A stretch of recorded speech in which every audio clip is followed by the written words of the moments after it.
El Museo Histórico Regional de Villa Langostura presenta Pioneros del Nahuel Huapi, de Roberto Marimón.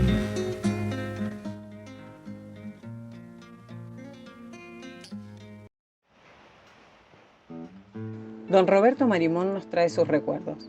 A sus 87 años es parte viviente de nuestra historia. La historia de esta bella comarca situada entre nacientes del Limay y el paso de Puyehue al norte del Nahuel Huapi. Don Roberto repite que no es escritor e insiste en disculparse, pero eso en realidad no tiene importancia alguna. El valor testimonial de sus relatos, la frescura y calidez humana, la sabia resignación ante la adversidad, el toque de humor, el mensaje de fe y optimismo que transmiten, supera con creces cualquier limitación o cuestionamiento académico. Acompañémosle ahora en imaginario viaje a través de aquel tiempo que se fue para siempre, su niñez en las estacas, la travesía del desierto. Naveguemos en pequeños veleros y botes de remos las procelosas aguas del Gran Lago.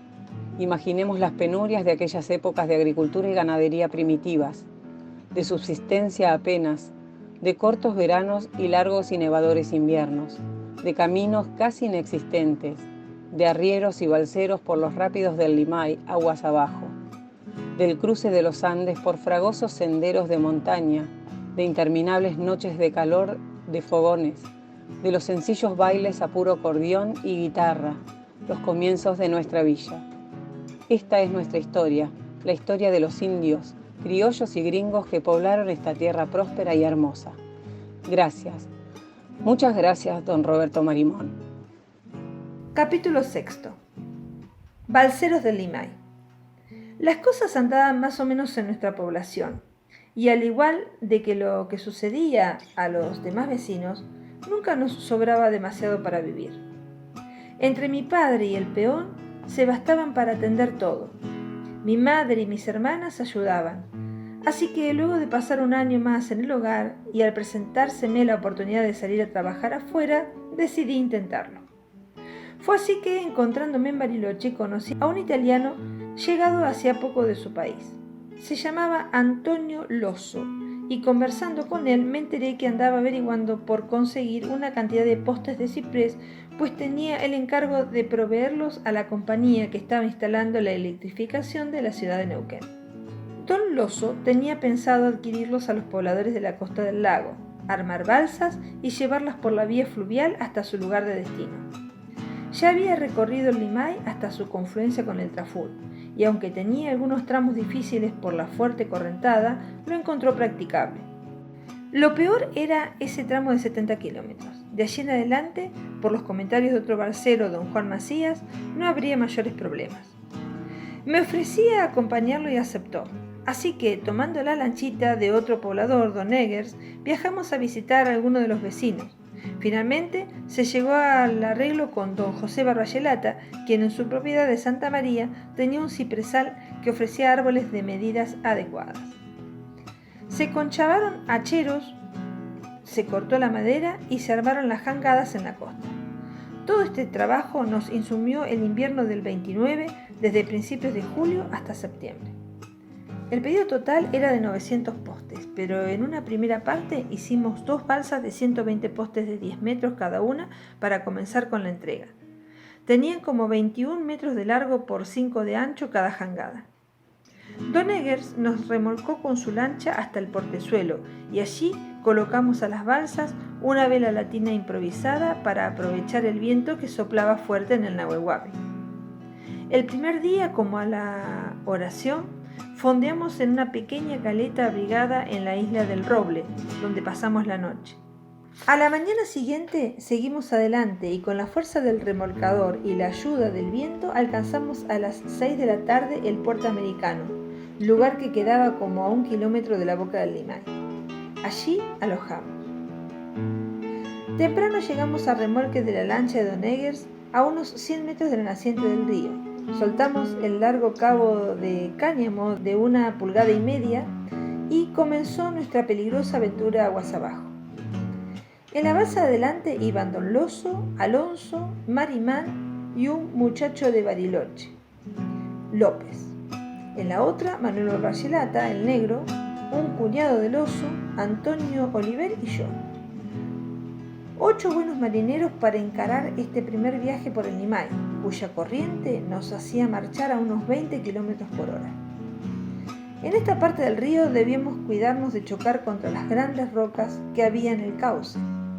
Así, 3 remeros con largas botavaras tratábamos de dirigir la balsa en las curvas y contracurvas. El capitán iba adelante a la izquierda, el ayudante a la derecha y atrás el colero. Las varas eran unos remos de 8 metros que tanto servían para bogar como para ser usados de timón.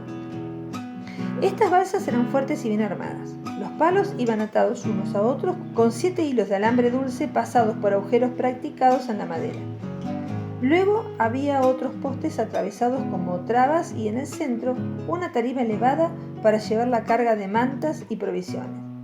En la balsa de adelante se llevaban además un pequeño bote o chata para emergencias. Estas armadillas tenían un calado de unos 30 centímetros de proa y más de 80 atrás. Pensábamos vender la chata en Neuquén, ya que sería costoso traerla de vuelta. Era un buen bote de unos 4 metros de eslora, construido por nosotros mismos de madera de ciprés. A poco de comenzar la aventura sufrimos el primer tropiezo. La balsa delantera encaró bien un remolino que allí había, pero la nuestra entró mal y atravesándose se hundió de punta, llegándonos el agua helada a la cintura. Sola se acomodó ya que no atinamos a hacer nada y seguimos navegando. Aparte del susto y del remojón, nada había pasado.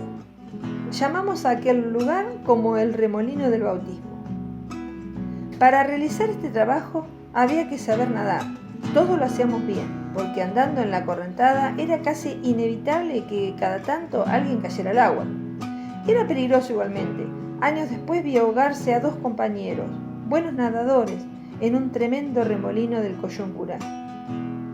Luego de este primer percance, llegamos a una parte que llamaban las Piedras de Neil, por estar este accidente del río ubicado frente al campo de la propiedad de este señor.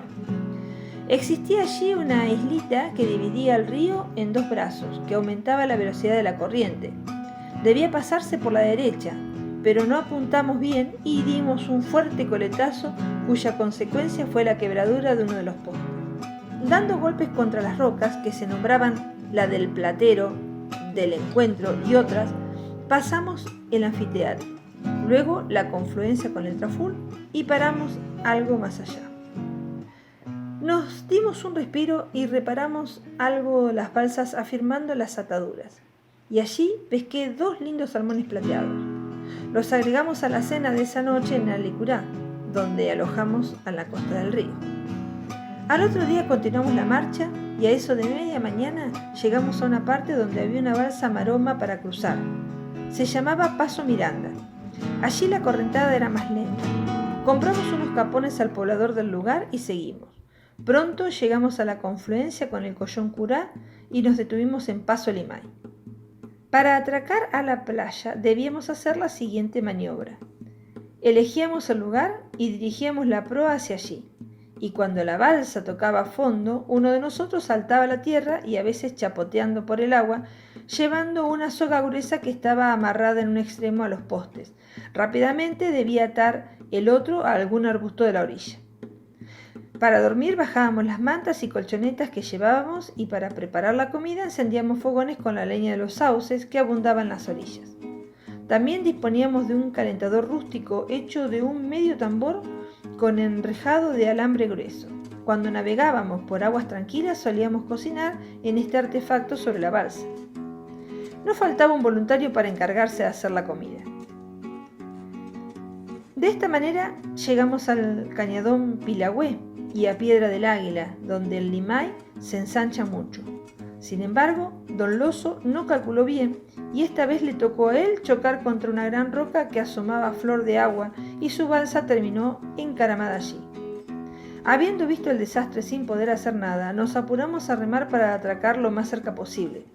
Paramos en la desembocadura del arroyo Piedra del Águila, donde hicimos tierra. Enseguida bajamos la chata que venía en nuestra balsa y fuimos en auxilio de don Loso, atrapado en el islote de roca. Mientras se trabajaba aliviando la carga para desvarar la jangada, don Loso envió a 2 de nosotros a tratar de adquirir víveres en el cercano pueblito. Piedra del Águila tenía en ese tiempo unos 40 habitantes y algunos negocios. A paso rápido cubrimos el negro Barbayelata y yo los 10 kilómetros de camino, demorando entre ida y vuelta unas 4 horas, con las compras que habíamos hecho: fideos, yerba, azúcar, café, etc. Mientras tanto, los demás habían tratado de zafar de la varadura sin éxito. Seguimos trabajando todo ese día y el siguiente, y recién entonces lo logramos, luego de 2 días y medio de esfuerzo. Avanzamos de allí unas 3 leguas hasta Fortín Cabo Alarcón, después de Chayacó. Luego arribamos a Cenillosa y al finalizar la tarde amarrábamos cerca de la bomba que surtía de agua a Neuquén. Habían pasado 12 días desde nuestra partida de Nahuel Huapi. Don Loso fue esa misma tarde al pueblo a hacer entrega de la madera al señor Edelman, y la mañana siguiente nos encontró sacando los palos del agua y cargándolos en camiones de la municipalidad. Pasamos 4 días en Neuquén, descansando y haciendo compras, y para el viaje de vuelta contratamos al señor Landolf, que vivía en Bariloche y tenía un camioncito Chevrolet de 1,5 toneladas. Cargamos un montón de mercaderías, además de nuestros bultos y cobijas, y por supuesto un barril de 200 litros de vino del Valle, principal refuerzo para nosotros, todos marineros de primera. Lo habíamos demostrado con mérito. Según don Landolf, estaríamos en Bariloche en 2 días, pero el diablo metió la cola. Poco antes de llegar al boliche de Ruhr, situado en plena pampa al borde del camino, se rompió la punta de eje del camión, pues iba muy sobrecargado y la huella estaba en mal estado, llena de pozos y zanjas. En lo de Ruhr tuvimos la suerte de encontrar un conocido que viajaba a Bariloche, así que don Landolf le encargó dar aviso para que le enviasen el repuesto. Pasamos varios días comiendo chivitos asados y cuando al fin llegamos al Nahuel Huapi, el contenido del barril se había reducido a la mitad. Se había evaporado.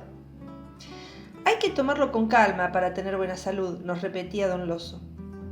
Luego de pasar en Bariloche, esperando al vaporcito Cachirulo de Capraro, que alquilamos para que nos transportase con toda nuestra carga de herramientas y provisiones, llegamos a Santa María.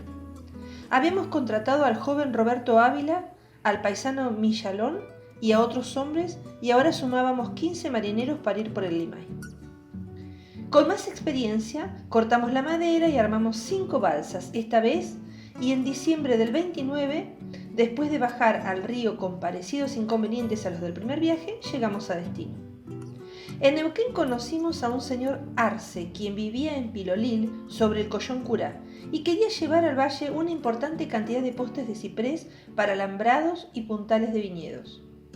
8 de nosotros, incluido don Loso, aceptamos el trabajo. Así viajamos hasta Rahue con todos nuestros implementos y proveeduría suficiente. Allí, sobre la costa de la Luminé, nos esperaba la madera, demasiado verde aún para que flotara bien. Este hecho nos preocupaba, pues la poca flotabilidad haría mucho menos maniobrables las balsas y podríamos tener inconvenientes serios en el viaje. El Collón Curá tenía lugares peligrosos, de fuertes remolinos. Pero decidimos intentarlo y armamos 2 balsas de 200 palos largos con una sobrecarga de 2000 puntales de viña cada una. Demoramos unos 15 días en terminar y a mediados de enero de 1930 nos largamos por el Aluminé, que después de su confluencia con el Chimehuín se llama Collón Curá. Loso con 3 hombres más iba adelante y el negro y yo con otros 2 en la balsa de atrás, a unos 200 metros de distancia. Desde el principio vimos que este río tenía caídas muy rápidas y curvas cerradas, como así también lugares con grandes rocas. En una hora ya habíamos tenido varios encontronazos fuertes contra las piedras y notábamos que nuestros temores se confirmaban. El excesivo peso de la madera verde impedía gobernarlas bien y no volvían con la debida rapidez cuando se hundían de proa en la marejada. Así navegamos unas 3 horas hasta que don Loso dio indicaciones de parar. Debíamos explorar por la costa un lugar que los balseros de San Martín de los Andes llamaban el Salto de Rancagua, muy peligroso según nos informaran. El río tenía allí un desnivel de 2 metros y luego de continuar en línea recta por aproximadamente 80 metros más, daba con unas piedras enormes y amenazantes en una parte profunda con curva muy cerrada. Por la velocidad que daría la correntada y la poca maniobrabilidad de las balsas, el encontronazo resultaría inevitable. Muy preocupados, decidimos hacer noche e intentarlo a la mañana siguiente. Al otro día mandamos al negro río abajo en la chata de Raulí que habíamos construido en Rahue, indicándole que por prudencia debíamos desembarcar nuestros monos y la carga. Pero él repuso que con tantos preparativos quizás podría asustarse los muchachos y negarse a seguir. Temprano salió el negro que pasó bien en la chata y tras él largamos la primera balsa. Pronto nos dimos cuenta que habíamos errado feo los cálculos. En cuanto pasamos el salto tomamos una velocidad tremenda. Toda la fuerza que tratábamos de hacer con los remos resultó inútil y la punta fue a dar en terrible golpe contra los murallones de piedra donde quedó prácticamente emparedada de canto. El agua barrió con todo lo que llevábamos hiloso y el compañero alcanzaron a saltar a una roca, pero yo no lo logré y la correntada me arrastró a la profundidad. Calculo que el remolino me hundió a unos 6 metros y debajo del murallón me encontré con una cueva que parecía arrastrarme hacia adentro. Nunca me vi tan apurado.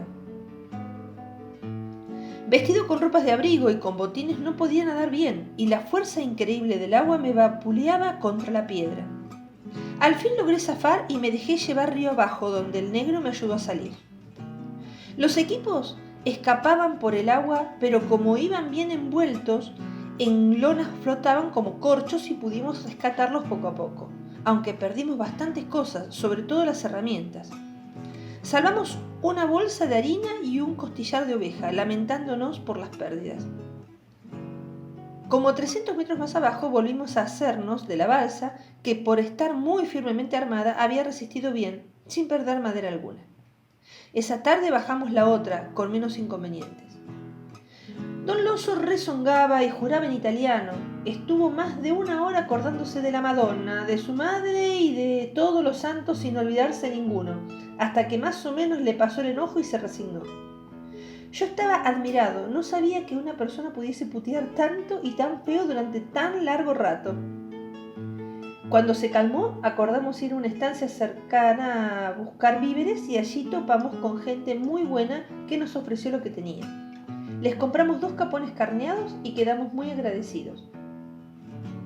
Al otro día, luego de seguir adelante, pudimos comprar lo que nos faltaba en un boliche que había río abajo. Esta vida de balsero era dura y solía tener estos episodios peligrosos. En otros viajes que hicimos tiempo después, tuvimos la desgracia de perder a 2 compañeros. En un accidente peor que el relatado, murieron ahogados un muchacho de Neuquén, Manuel Cruces, y un paisano araucano de Pilolil, Daniel Cumillán. Quizás les cuente de este triste suceso en alguna otra ocasión. Continuamos la marcha sin mayores problemas, eso sí, con varias paradas en los bancos de arena a causa del calado que tenían las balsas por su mayor peso. Pero teníamos más experiencia y con unos aparatos de palanca que llamábamos defensas, que accionábamos dirigidos por Loso, quien demostraba mucha vaquía, siempre conseguíamos librarnos de las embarrancadas. Al fin llegamos a Neuquén con aquellas balsas que tanto trabajo nos habían dado. Regresamos sin novedad a Bariloche en un camión y en ese tiempo llevamos varias balsas más de postes, palos para viñas y hasta madera cerrada. El último viaje lo realizamos en el año 1935. Para entonces ya había llegado el ferrocarril a Bariloche y estaba construido el puente de hierro sobre el Limay, utilizándose ese transporte para llevar y traer cargas y bienes. Atrás habían quedado las épocas de las carretas y de los peligrosos balseos por los ríos. No todo era rudo trabajo arriba de las balsas, en permanente alerta observando la correntada en busca de peñascos traicioneros que podían hacernos naufragar. En los atardeceres y en los improvisados campamentos en la orilla del Limay, luego de la cena, solíamos dedicarnos al descanso, a los cuentos y hasta a veces tocar alguna vez la guitarra que nos alegraba la vida áspera que llevábamos los balseros. También en ocasiones se daba lugar a alguna broma que se hacía a costilla de algunos de nosotros. Y aquí termino con este relato de mis tiempos de balsero.